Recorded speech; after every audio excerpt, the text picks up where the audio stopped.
तीन तिगाड़ा काम बिगाड़ा। तीन बहुओं के रवैये से सासू माँ बहुत परेशान थी। दरअसल बात ये थी कि तीनों बहुओं में किसी बात को लेकर अनबन हो गई थी। तब से ही तीनों एक दूसरे से मुंह फुलाए रहती थी। ना कोई सीधे मुंह किसी से बात करती, ना किसी का कहना मानती। पड़ोसी भी इस बात को जानते थे और जाने कैसे कैसे बातें भी करते। इसीलिए सासू माँ ने तीनों बहुओं को तुरंत अपने कमरे में बुलाया। मैं कई दिनों से देख रही हूँ, तुम तीनों अलग अलग सारे काम कर रही हो।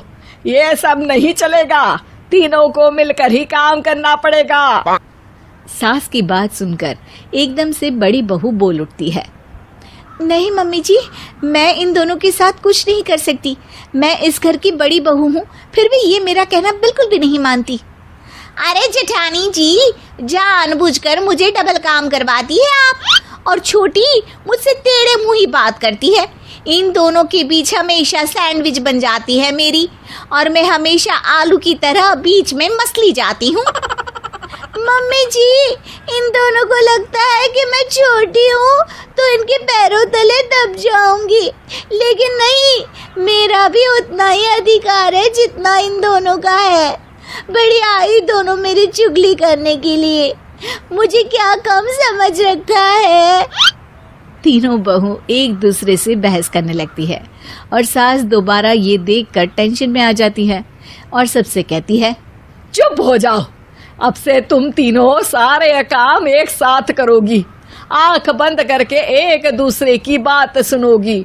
तुम तीनों इस बात को गांठ बांध लो, वरना अगली छुट्टियों में तुम्हारा अपना मायके जाना कैंसिल। सास की बातें सुनकर डर के मारे तीनों हामी भर देती हैं। जी मम्मी जी, मैं समझ गई। हाँ मम्मी जी, जैसा आप कहें। आप जो कहेंगी मैं वही करूंगी। तीनों बहू सास की बात को गांठ बांध लेती है और वादा करती है कि अब से सारे काम वो तीनों एक साथ मिलकर ही करेंगी। ये सब देखकर सास खुश हो जाती है और वहां से चली जाती है।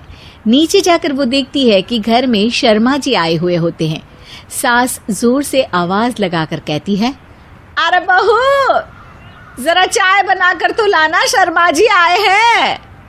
सास की बात सुनकर तीनों बहू तुरंत किचन की ओर भागती है और चाय बनाना शुरू कर देती है। मुझे तो एकदम मसाले वाली कड़क चाय पसंद है, तो हम शर्मा जी के लिए मसाले वाली चाय ही बनाएंगे। अरे नहीं दीदी, गर्मी के मौसम में मसाला चाय कौन पीता है? मैं तो शर्मा जी के लिए इलायची वाली चाय ही बनाऊंगी। ये कैसी बात कर रही हैं आप दोनों? मेरी मम्मी ने सिखाया है कि मेहमान को ज्यादा दूध और शक्कर वाली चाय देनी चाहिए, वरना वो घर वालों को कंजूस समझते हैं। तो मैं तो शर्मा जी को ऐसी ही चाय दूंगी।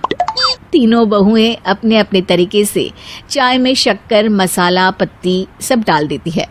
उबलने के बाद तीनों मिलकर चाय बाहर लेकर जाती है और शर्मा जी और सासू माँ को देती हैं।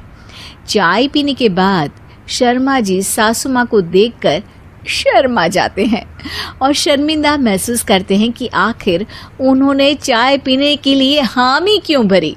सासू माँ भी चाय पीना शुरू करती है और कहती हैं, अरे बहू, ये कैसी चाय बनाई है? चाय है या मीठे दूध की बासुंदी? हाँ, चाय अच्छी नहीं लगी क्या? कोई बात नहीं, हम पराठा बनाकर लाते हैं। चलो चलो अंदर। हाँ चलो। हाँ, आती हूँ मैं भी। नहीं, मेरा पेट चाय ने ही चौपट कर दिया, वही काफी है। पराठे से पोपट नहीं करवाना, मैं तो चलता हूँ। शर्मा जी चुपचाप पतली गली से निकल जाते हैं। अगले दिन सास बहुओं से कहती है, अरे बहू, जाओ जाके ऊपर के गेस्ट हाउस की सफाई कर दो।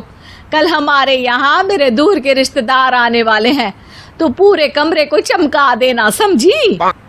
तीनों बहू सास की बात को मानकर ऊपर सफाई करने चली जाती हैं और तीनों कमरे की सफाई चालू कर देती है।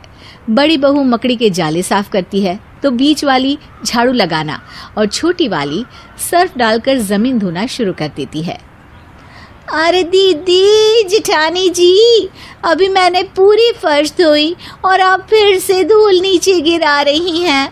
और मछली जेठानी जी, आप बिना झाड़ू की धूल यहाँ छटक रही हैं। अरे तीनों को साफ करना है, एक साथ सफाई करते हैं ना। अरे वही तो, हम साथ साथ हैं, घर साफ साफ है। तीनों बहू ऐसे ही काम में उलझ जाती है और 2 घंटे तक एक ही कमरे की सफाई करती रहती है। बहुत देर से अपनी बहुओं को ना देखने के कारण सास ऊपर कमरे में उन्हें देखने जाती है, लेकिन कमरे में घुसती ही वो गीली फर्श पर फिसलने के कारण नीचे गिर जाती है। ओरी मोरी मैया, हड्डी मरोड़ के रख दी। आए मेरी तो कमर ही टूट गई रे। तीनों बहुएं सास को उठाती हैं और बिस्तर पर सुला देती है। अरे मेरे हाथ पैर दर्द कर रहे हैं, दबा दो, आराम मिलेगा। हाँ जी माँ जी। अरे जी माँ जी माँ जी। और तीनों बहुएं एक साथ सास के हाथ को दबाना शुरू कर देती है। माँ की तो चीख ही निकल जाती है और नतीजा ये होता है कि सास के बचे हुए शरीर में भी दर्द उठ जाता है। हाय राम, ये क्या कर दिया तुम तीनों ने।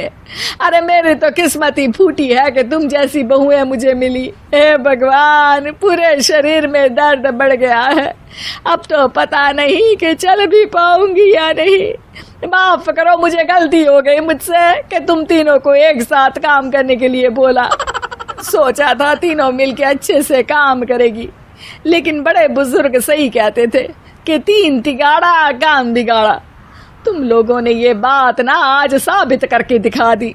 तुम तीनों को तो समझाना यानी मानो भैंस के आगे बीन बजाना है। तुम्हें अकेले अकेले काम करना है ना, तो अब से तुम अकेले ही अपना अपना काम करो। तीनों बहुएं वहां से जाने लगती है। अरे कहाँ जा रही हो? आप ही ने तो कहा कि अपना अपना काम तो मुझे मुल्तानी मिट्टी लगानी है। अरे मुझे भी तो नेल पॉलिश लगानी है, मुझे ना मेहंदी लगानी है। सास अपना सर पीट लेती है और कहती है, अरे मुझे भी लगाना है कुछ। क्या माँ जी? क्या माँ जी? क्या माँ जी? तुम्हारे घर वालों को फोन तुम्हारी हरकतें बताने के लिए।